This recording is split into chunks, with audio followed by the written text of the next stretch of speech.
Le podcast de Yumna Tarazi, un espace pour les femmes entrepreneurs francophones dans le monde qui incarnent leurs rêves dans la réalité.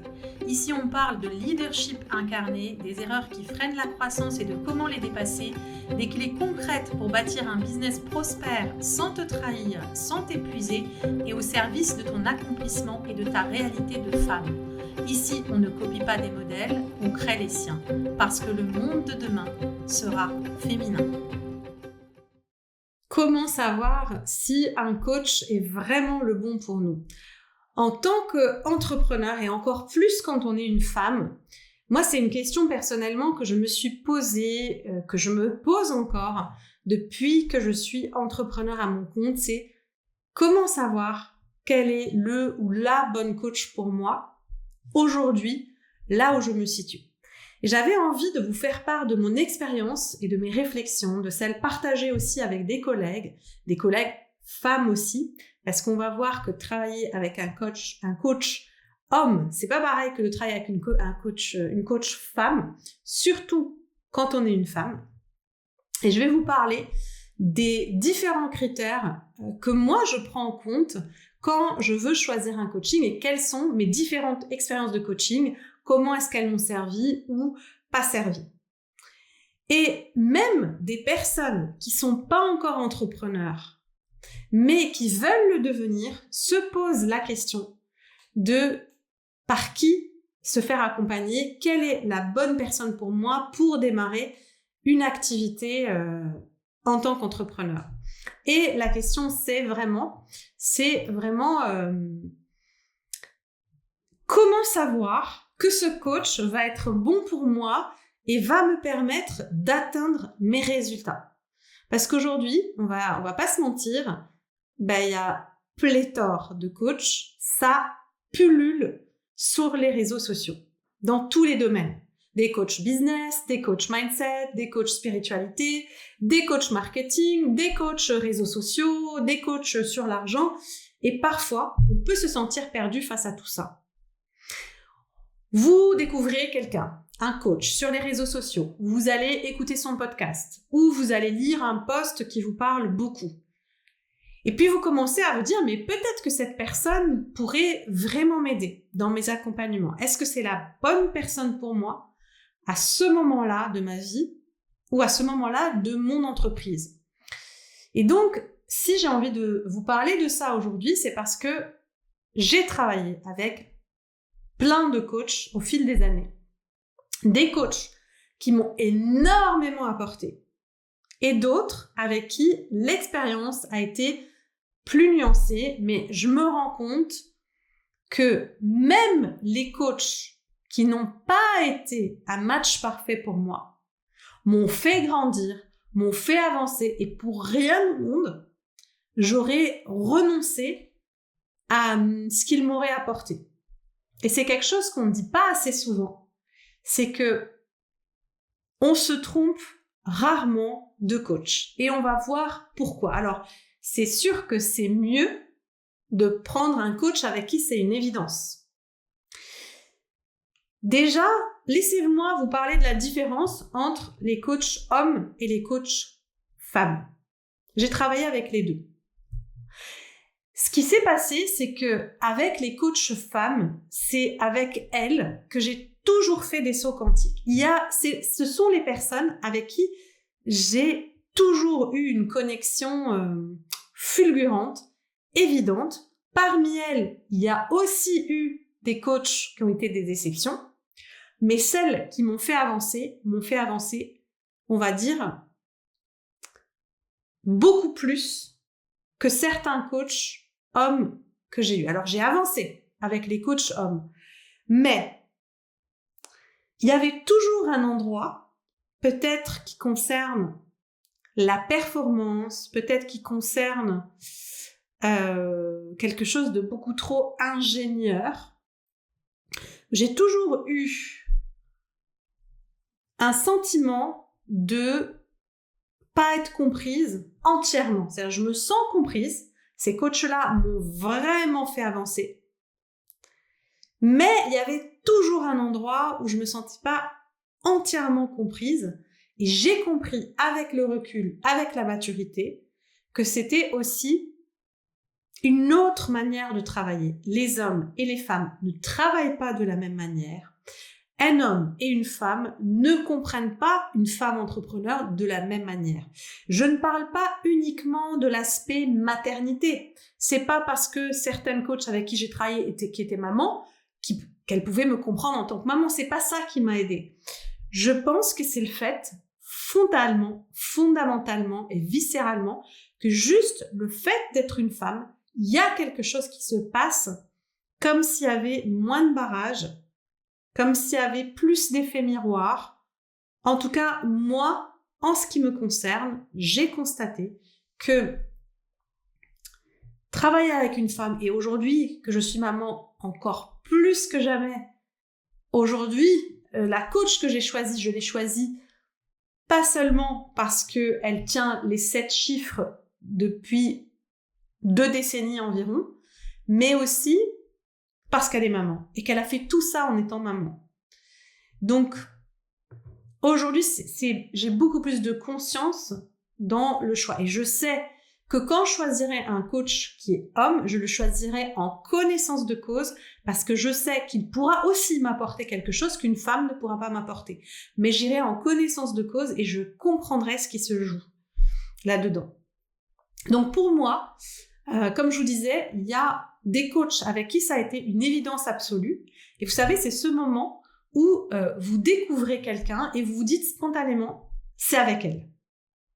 Que vous soyez intuitif, que vous faites partie des gens qui ont besoin de temps pour se décider, etc. Il y a quelque chose qui résonne très profondément et c'est pas intellectuel, c'est quasiment physique. Et ça, c'est les décisions les plus importantes que j'ai jamais prises de ma vie. C'est quand ça se passe, c'est dans le corps, il se passe quelque chose. Vous écoutez cette personne parler et vous avez l'impression qu'elle arrive à mettre des mots sur des choses que vous ressentez depuis longtemps, mais que vous n'aviez pas forcément réussi à formuler, ou vous dites, voilà, vous êtes raconté des histoires là-dessus, et là, d'un coup, c'est clair comme de l'eau de roche. Et quand c'est comme ça, en général, le coaching est gagné d'avance, parce que ce type de relation peut littéralement vous donner des ailes, et vous donner la force, l'énergie et le courage d'opérer les changements que vous avez besoin de faire. Et ça se fait dans la joie, vous vous sentez porté, vous vous sentez soutenu. Et je me souviens de certains coachs avec qui j'avais travaillé où j'avais presque l'impression que c'est leur regard sur moi qui me permettait de voir mon potentiel d'une façon totalement nouvelle. Et puis avec beaucoup plus de confiance, comme si la personne voyait en moi quelque chose que moi-même, j'arrivais pas complètement à voir, que je pressentais, mais que je me disais, voilà, je le camouflais trop. Et ce qui est intéressant, c'est que dans ces moments-là, le coaching, c'est pas juste des conseils, c'est pas des stratégies, c'est pas juste fait comme ça.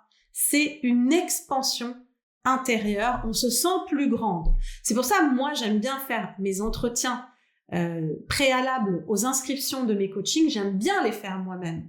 Parce que je sais déjà, dans ce moment-là, si il y a une connexion qui fera que cette personne pourra avoir cette expansion intérieure, ou si mes conseils vont rester de l'ordre de la stratégie ou du comment faire. Et la plupart du temps, on va dire, je travaille avec des personnes avec qui il y a une connexion, qui vont sentir que je suis pour eux la bonne personne à ce moment-là, que je vais vraiment être la bonne personne pour les aider. Elles se sentent plus capables, plus audacieuses, et ça va changer énormément de choses dans la manière dont on va agir dans le business, mais aussi dans la vie. Et puis, il y a eu ces coachs, peut-être j'avais ce pressentiment, alors soit je me disais, waouh, c'est le bon choix, j'ai des collègues qui ont cartonné avec ces coachs-là, etc., je vais y aller. Et j'étais déçue, soit je sens dès le départ que ce coach, il va m'apporter une seule chose et j'y vais que pour ça, et je sais que tout le reste, c'est pas forcément la bonne chose. Donc, il y a eu ces moments où je pensais avoir trouvé la bonne personne, c'est exactement comme dans n'importe quelle relation humaine. Au début, il y a de l'enthousiasme, j'admire la personne, je pensais que sa façon de travailler allait m'apporter exactement ce dont j'avais besoin, et puis au fur et à mesure qu'on avançait dans le coaching, je commence à ressentir que il y a un décalage. C'est pas forcément un malaise ou c'est pas forcément que je me suis trompée, mais une sensation comme de décalage que ce qu'elle me dit ne m'aide pas vraiment. Comme si le travail qu'on faisait ensemble, il m'emmenait pas vraiment là où j'avais envie d'aller, comme si elle n'arrivait pas à mettre le doigt là où il fallait, et comme si ces réponses que je pressentais, elles n'arrivent pas. Et c'est assez déstabilisant parce qu'on peut commencer à douter de soi, on peut commencer à avoir un sentiment d'échec en se disant « j'ai dépensé de l'argent pour rien, j'ai pas pu avancer, c'est peut-être moi le problème puisque d'autres y arrivent, est-ce que je fais pas assez les bonnes choses, est-ce que je comprends pas sa méthode ?» Mais avec le recul, j'ai compris quelque chose d'essentiel, c'est qu'un coach peut être excellent sans être le bon coach pour vous. Alors, ça peut aussi être une question de timing. Moi, je me suis rendu compte que des fois, j'étais avec un excellent coach, mais que c'est moi, j'étais pas dans un état en capacité de croissance. J'étais dans un état, dans une période de deuil, j'étais dans une période de grande fatigue, et que c'était peut-être moi qui n'étais pas prédisposée à de grands changements, et que ce coach m'a aidé à hauteur de ce que j'étais capable de faire aussi dans ces moments-là, et que c'est la faute de personne. D'accord ? Et ce que j'ai appris avec le temps, c'est que même avec les coachs où j'ai pu être déçue, où j'ai pas eu les résultats escomptés, etc., j'ai tellement, mais tellement appris. Et pour rien au monde, je regrette ces investissements-là, et si je devais revenir en arrière, j'aurais fait exactement pareil, j'aurais repris exactement ces coachings, parce que s'ils m'ont pas amené sur les objectifs que je voulais à ce moment-là, j'ai au moins appris à me faire confiance. Parce qu'ils m'ont permis de voir des choses que j'aurais jamais vues autrement. Alors, c'est pas forcément le ou la coach qui m'a permis de voir ces choses, c'est ce qu'on appelle apprendre en négatif, mais c'est la situation et ce qui s'est passé à l'occasion de ce coach où j'ai pu apprendre des nouvelles choses, où j'ai été enseignée par la situation. Et ça, les amis, on sous-estime bien souvent le fait qu'il y a des coachs où c'est la personne, il y a une vraie connexion, la personne vous emmène vraiment vers des objectifs, et il y a des coachs, grâce à eux, la situation vous enseigne des choses. Et cette capacité à se laisser enseigner par la situation est souvent sous-estimée. Et c'est souvent digne des grands entrepreneurs, des grandes entrepreneuses et des grands entrepreneurs. Parce qu'on peut des fois se rendre compte que ces réponses-là, on les avait déjà en soi, mais qu'on tournait autour du pot en faisant porter à notre coach quelque chose qui n'est pas. Et ça m'a fait énormément grandir parce que ça m'a forcé à reprendre ma responsabilité en main.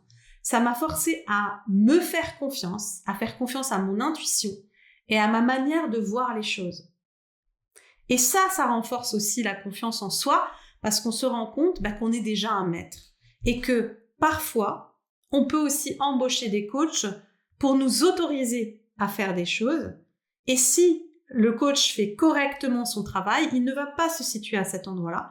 Parce qu'un coach, il n'est pas là pour vous autoriser, il est là pour vous redonner le pouvoir. Et finalement, c'est ce qui s'est passé pour moi. C'est que j'ai pu me réapproprier mon pouvoir et j'ai pu me réaligner en me disant « Waouh, ça, j'aime comment il travaille, ça, je ne le ferai jamais chez moi, cette manière de travailler. » Et donc, comment savoir si un coach est aligné avec nous? Comment savoir si c'est le bon investissement qu'on va faire? Et il y a plusieurs éléments. Moi, là, j'ai envie de vous donner quelques éléments clés, des questions à vous poser pour vous dire comment choisir le bon coach. La première chose, c'est votre niveau. Où est-ce que vous vous situez dans votre parcours?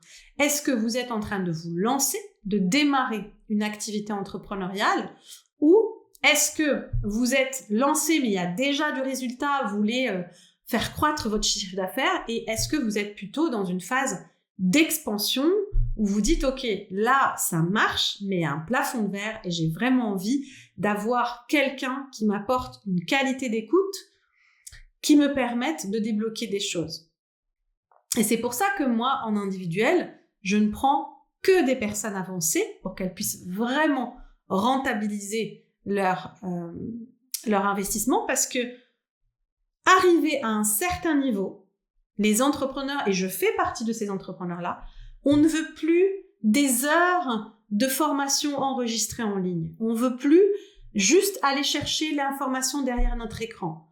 On veut peut-être une communauté qui nous tire vers le haut, mais ce qu'on veut par-dessus tout, c'est une oreille avisée d'une coach entrepreneur qui connaît le chemin, qui est plus avancée que nous, qui va rentrer en résonance avec nous et nous amener plus loin.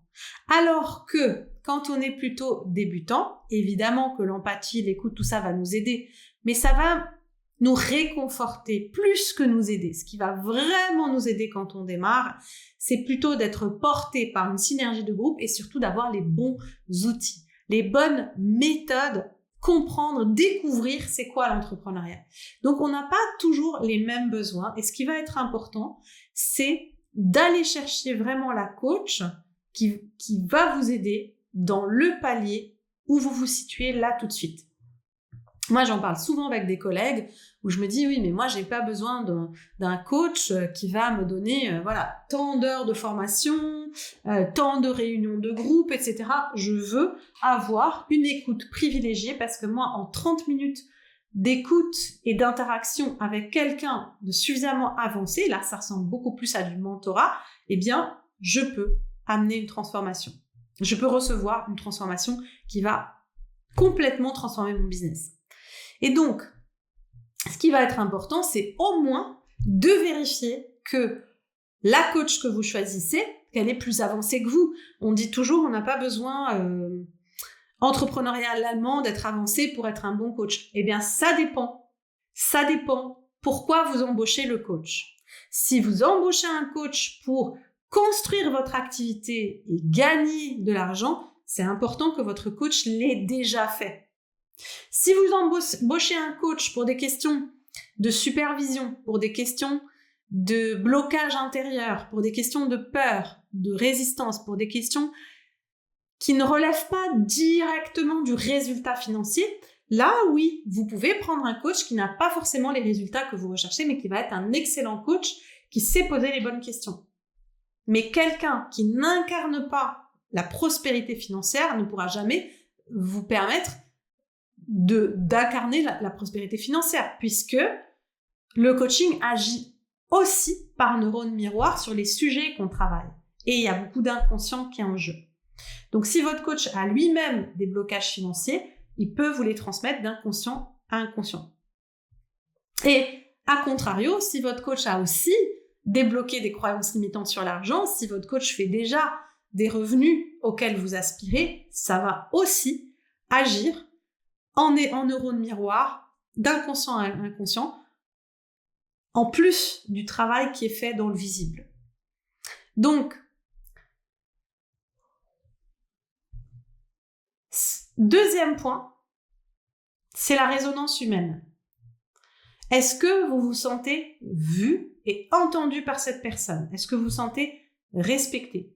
Est-ce que vous avez l'impression que vous pouvez être pleinement vous-même quand vous lui parlez? D'accord? Parce que un coaching qui va fonctionner repose beaucoup sur ce qu'on appelle l'alliance, c'est-à-dire cette confiance naturelle qu'on ressent dès le départ avec un coach. Et ça, c'est hyper important. Et le troisième élément, c'est votre ressenti intérieur. C'est votre corps, c'est énormément de choses. Quand vous écoutez cette coach, est-ce que ça s'ouvre ou est-ce qu'il y a une forme de contraction? Est-ce que vous vous sentez inspiré ou est-ce que vous vous sentez diminué? Et ça va être souvent les bons indicateurs. Faites-vous confiance là-dessus. Voilà. Et puis, il y a cette clarté sur ce que la personne peut réellement vous apporter. On rejoint le troisième point, c'est un coach qui ne sait pas tout faire. Et c'est très sain comme ça. Donc, c'est à vous d'aller recruter la personne dont vous avez besoin à ce moment-là de votre développement. Et mettez-vous bien quelque chose en tête, peut-être que vous le savez déjà, si vous êtes une entrepreneur avancée, c'est que on travaille rarement avec une seule coach. C'est pas, allez, je fais un coaching et ça s'arrête. Moi, depuis 15 ans, j'ai du coaching en continu. Et je prends des coachs très différents. Des fois, j'en ai choisi plus qui allait me faire faire un saut quantique. Des fois, j'étais plus dans du marketing. Des fois, j'étais plus dans de la supervision qui concernait mes relations avec mon équipe ou avec mes clients. D'autres fois, j'ai pu prendre des coachs parce qu'ils avaient atteint le résultat que moi, je voulais atteindre, même si le format de leur coaching n'était pas idéal pour moi. Donc, choisissez toujours votre coach en connaissance de cause de pourquoi vous la choisissez. Donc, la question la plus importante, c'est est-ce que cette personne correspond vraiment au sujet sur lequel vous avez envie d'avancer? En plus qu'il y ait la connexion humaine, un sentiment d'expansion, en plus qu'il y ait cette résonance où vous vous sentez vue, comprise, etc. Donc, ce que j'ai envie que vous reteniez, c'est que un coach, c'est pas quelqu'un qui va vous sauver. Ça, vous pouvez vous en douter. C'est pas quelqu'un qui détient toutes les réponses. C'est quelqu'un qui va vous accompagner sur un segment, petit segment ou long segment de votre parcours entrepreneurial. Moi, il y a des coachs avec lesquels je travaille 3 mois, il y a des coachs avec lesquels je travaille 3 ans, et même plus. C'est quelqu'un qui va vous accompagner sur un certain segment de votre parcours entrepreneurial. Il va vous accompagner à révéler quelque chose qui est déjà en train de grandir en vous. C'est-à-dire, c'est pas le coach qui amène le résultat, c'est un résultat pour lequel vous êtes prête à aller chercher. Et la coach va venir vous accompagner sur ce chemin. Et là, c'est hyper important de garder en tête cette notion de coaching. Peut-être que vous-même qui m'écoutez, vous êtes entrepreneur et coach. C'est que votre coach a une obligation de moyens. C'est-à-dire qu'il est obligé, avec l'argent que vous lui donnez, de mettre en œuvre tout ce qui est en sa possession et qui fait partie du contrat pour vous aider à atteindre vos objectifs. Mais un coach n'a jamais d'obligation de résultat. Ce n'est pas possible de signer sur un résultat parce que ce résultat, il est aléatoire, il va dépendre de vous. Donc moi, tous les résultats que j'ai eus dans mes coachings, j'ai été un petit peu la star de plusieurs de mes coachs en termes de résultats, où j'étais un peu leur meilleure cliente, leur meilleure vitrine. Et ça a pu induire en erreur beaucoup d'autres consoeurs, confrères à moi, qui ont vu mon témoignage et qui se sont dit « J'achète cette coach pour le résultat de Yumna ». Et je connais plusieurs personnes qui sont venues me dire « Mais comment t'as fait avec cette coach ou ce coach pour avoir ces résultats-là, parce que moi, j'ai rien eu du tout comme résultat. » Et ça, faut vraiment faire attention de pas se fourvoyer. C'est quand vous achetez un coach, vous n'achetez pas les résultats qu'il va vous donner. Vous achetez tous les moyens qu'il va mettre à votre service pour que vous obteniez les résultats grâce à son aide. Et c'est subtil parce que, oui, on a besoin d'être accompagné, on a besoin d'être entouré, soutenu pour faire ce résultat-là. Ça ne veut pas dire qu'on l'aurait fait tout seul. Mais ça ne veut pas dire que ce résultat dépend aussi de ce coach-là. Et donc, moi, ce que je disais à mes confrères et consoeurs, c'est ces résultats-là, je les ai faits grâce à l'aide de ce coach. Mais c'est aussi qu'est-ce que moi j'ai fait de ce coaching et comment je suis allée chercher ce résultat-là. Donc, un coach, il a l'obligation de moyens, mais il n'a pas l'obligation de résultats. Alors oui, c'est important en tant que coach de mettre en vitrine les résultats de ses clients, ça montre que le coaching fonctionne, mais se rappeler toujours que le mérite, c'est vous qui allez l'avoir, d'avoir ces résultats-là, grâce à l'aide de votre coach. Et j'aimerais vraiment peut-être finir en vous disant, peut-être vous vous posez la question de moi, Yumna, quel type de coach je suis? Ça, mes clients peuvent en parler beaucoup mieux que moi, mais puisque c'est moi qui ai le micro aujourd'hui, ce que je peux vous dire, c'est que je suis une coach multi-potentiel et multi-casquette.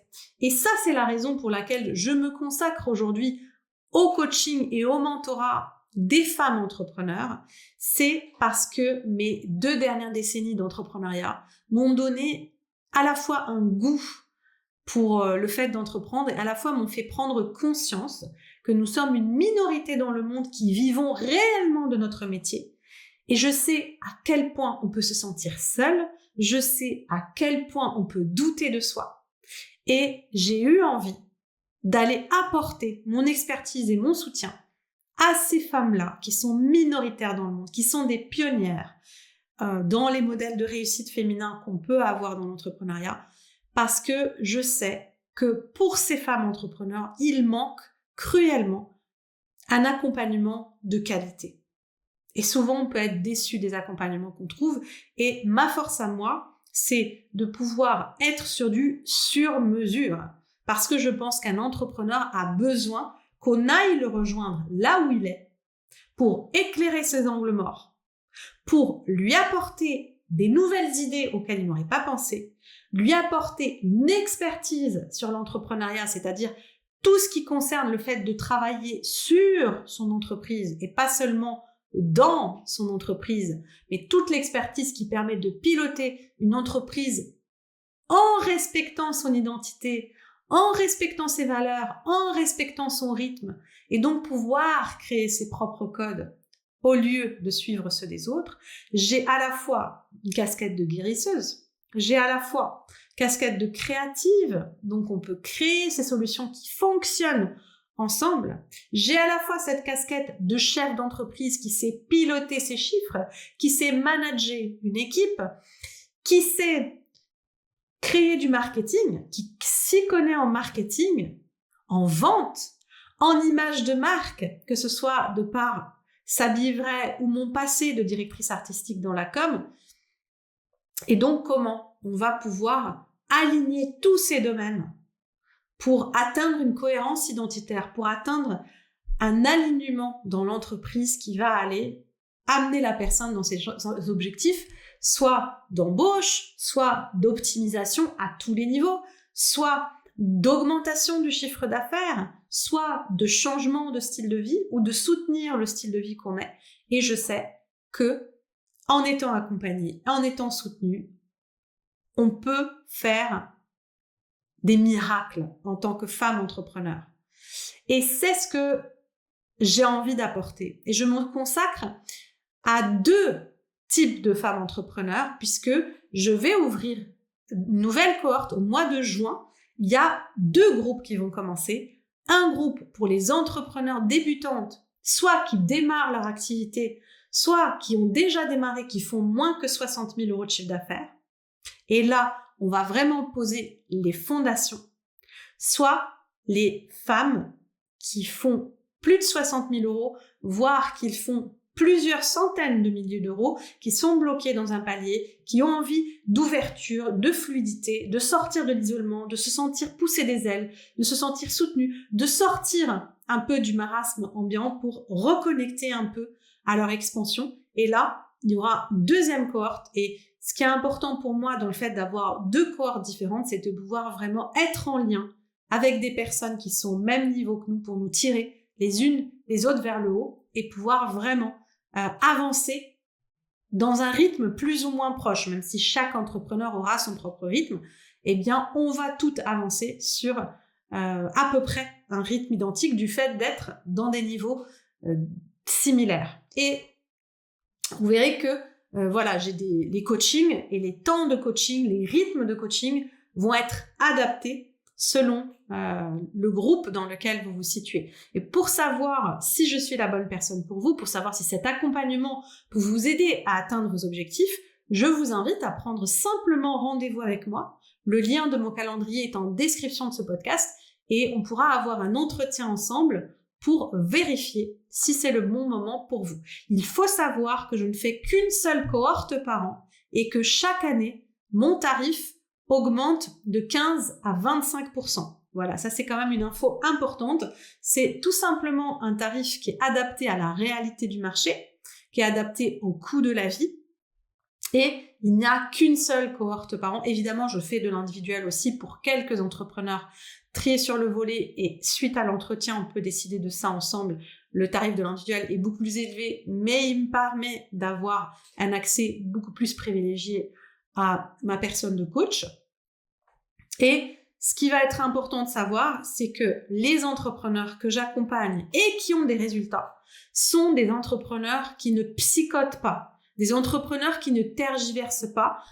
Souvent, ce sont celles qui signent à la fin de l'entretien ou dans les heures qui suivent, qui vont avoir les meilleurs résultats. Et ça, c'est pas, je le dis sur l'observation de ce que j'ai vu de mes clients. Et que plus on psychote, plus on tergiverse, moins on est dans sa posture entrepreneuriale. Donc, ça aussi, c'est un bon critère pour choisir son coach. Se dire, OK, peut-être que des fois, j'ai été amenée à me tromper, mais ce sont toutes ces erreurs qui constituent mes apprentissages et qu'évidemment, il n'y a pas d'erreur. Moi, il n'y a pas de personnes qui ont regretté de travailler avec moi. Elles ont toutes obtenu un résultat concret dans les accompagnements qu'on a fait. Vous pouvez visiter mon site internet dans la rubrique Success Story.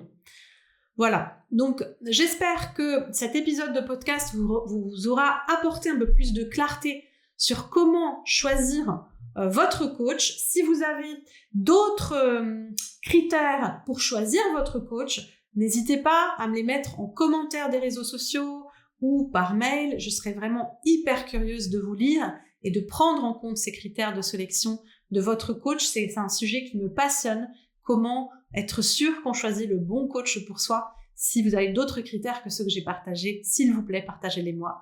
J'aurai grand plaisir à vous lire. Alors, je vous dis à très bientôt. Bonne expansion à vous, mesdames entrepreneurs. Et j'espère vous rencontrer en entretien pour travailler ensemble s'il y a quelque chose qui vous appelle, qui vous attire dans ma manière de partager, de travailler. Si cet épisode vous a plu, merci de laisser 5 étoiles et un commentaire sur la plateforme préférée de votre choix, ce qui permettra au podcast d'avoir plus de visibilité et d'être mis en avant par la plateforme. Merci infiniment pour cela.